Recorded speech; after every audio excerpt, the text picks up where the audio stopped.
Պարոն Սարգսակ, նախ վերջին տեղեկությունները, եթե ունեք Սրբազանի առողջական վիճակի մասին, տեղեկին, որ այսօր գալու է մասնակցելու, բայց ինչպիսի առողջական վիճակում է։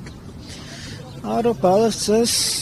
առողջական վիճակը նորմալ է, բուժումները շարունակվում են, ընթացքի մեջ է, դեռ էլի խնդիրներ կան, որոնք պետք է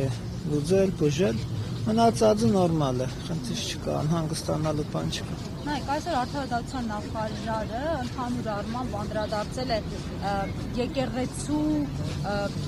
այսպես դեմ իրագործողին, ինքը իհարկե դեպպես չի անվանել, բարենորոգման շրջանակում է դիտարկել հարցը, պնդել, որ այո,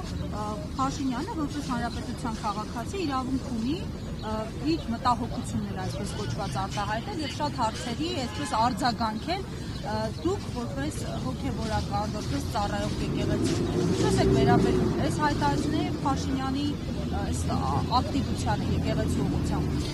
Իմ կարծիքով այսօր պետական մեքենան լծված է պետությունը քանդելու գործին, հետևաբար այդ մարդիկ, որոնք որ այսօր նախարարներ են,